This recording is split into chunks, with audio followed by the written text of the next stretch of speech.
शब्द का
इसमें बताया है रूप से परे मेरा भाई,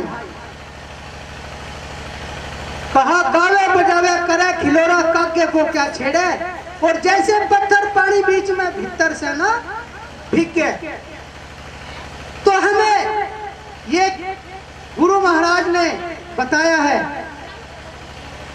कहनी और रहनी, तो सबसे अटल जो मार्ग है वो रहनी का है। जितना कहो उतना ही चलो, जब तो है फायदा तभी उद्धार हो सकता है जीव का। नहीं तो जिस तरीके से पत्थर जब पानी के अंदर डाल दो और उस पत्थर को बाहर निकालो और उसमें हथौड़ा मारो तो अंदर से वो सूखा हुआ निकलता है।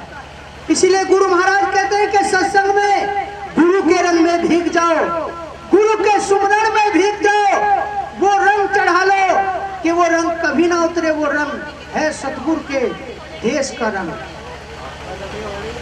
तो इसीलिए गुरु महाराज ने कहा नाभि कमल से शब्द उठा है त्रिवेणी घर बोला। जो नाभि कमल, हम कहाँ ध्यान करते हैं? हम ध्यान कहाँ करते हैं? जब हमारा वो हो जाता क्या, ब्लड प्रेशर हाई। जो ब्लड प्रेशर हाई होता है और लो होता है, वो कहाँ ध्यान करते हैं? हम ध्यान करते हैं यहाँ दिमाग में। दिमाग से सोचते हैं, दिमाग से। लेकिन हमें सोचना चाहिए नाभि से। जब हम नाभि से सोचेंगे, जहां से शब्द उठा है, तो कुछ नहीं हो सकता। ना बीपी हाई होवे और ना बीपी लो होवे, ना टेंशन होवे, ना आदमी पागल होवे, ना भूत प्रेत चमके, ना डंकनी संकनी चमके, ना गए सुपने में कोई भी चमके। जब हम नाभि से सोचेंगे, क्योंकि नाभि से ये शब्द उठता है हमारा। नाभि कमल से शब्द उठा है त्रिवेणी घर बोला, और त्रिकुटी महल में शब्द का वासा, सुन में जा समाना। जो शब्द जब तुम सुमरण करते हो तो इसी शब्द से गुरु का नाम लेते हो। गुरु के नाम लेकर के जो शब्द सुन में समा जाता है, वहां कोई रूप रंग नहीं रहता, वहां रूप खत्म हो जाता है। इसीलिए प्रैक्टिकल आदमी करत करत अभ्यास के जड़मत होत सुजान, और रस्सी यावत जावत है पत्थर पड़त निशान। आज 10 मिनट बैठे, कल को 20 बैठेंगे, परसों को 30 बैठेंगे, धीरे धीरे 5 मिनट बैठे तो 10 बैठ लो, 2 मिनट बैठे तो 5 बैठ लो। लेकिन बैठना बहुत जरूरी है। इकले ही आए थे और इकले ही जाएंगे। इसीलिए अकेला रहना सीख लो। जब तक तुम अकेला रहना नहीं सीखोगे, तब तक एकांत की राह नहीं पकड़ सकते, क्योंकि यही तो जोड़ा सारा परिवार। और जब यो जागा जीव अकेला आता है, अकेला जागा, तो क्यों ना हम अकेला। अकेले क्या, अकेला साधन है। अकेले का साधन है सुमरण। जब तुम सुमरण में बैठते, कौन तुम्हारे पास आता है? तुम्हारी घरवाली आती है, बच्चे आते हैं, लड़के आते हैं, लड़की आती है। कौन आता है? परिवार वाले, पड़ोसी, कौन आता है? इकला ही तो सुमरण करता है। और इस इकले को सोच रहा है इकले में मिला दो गुरु में, जो भी एक है और वो भी एक है। लेकिन ये तब मिलेगा जब यो पावन हो जाएगा, शुद्ध हो जाएगा, पवित्र हो जाएगा, जब यो उसमें मिल जाएगा, एक का एक हो जाएगा, इसका रूप खत्म हो जाएगा। यो तो केवल एक है। हम तम ऐसे है जैसे समुन्द्र में छाल उठ रही है। समुन्द्र में झाल उठती है ना, लेकिन वे झाल किसकी है? वे समुन्द्र की है। उन लहरों का कोई अस्तित्व नहीं होता, समुन्द्र का स्तुतु है। समुन्द्र का वजूद है, लहरों का कोई वजूद नहीं है, वो समुन्द्र में समा जाती है। इसी प्रकार हम इस शरीर को धारण करके आ रहे हैं, इस शरीर को लेकर के आ रहे हैं आप लोग, लेकिन आपको एक दिन उसी में मिलना है। लेकिन तब मिलेंगे जब हम एक हो जाएंगे, और एक तब होगा जब जो सुमरण करेगा, ध्यान करेगा गुरु के नाम का, तब यो एक होगा, वैसे एक नहीं होगा। इसीलिए गुरु रविदास जी ने कहा कि हे रविदास, चुपके 184 भोग गए, बहुत बड़ा नर फेरा रे नर, बहुत बड़ा नर फेरा है। अगर अब की बार चूक गया, अब के तूने गुरु का सुमरन ना करा, सतगुरु की शरण ना ली, इन सांसों से गुरु को याद नहीं किया, तो कहां जाएंगे हमारे सांस? विषय विकारों में,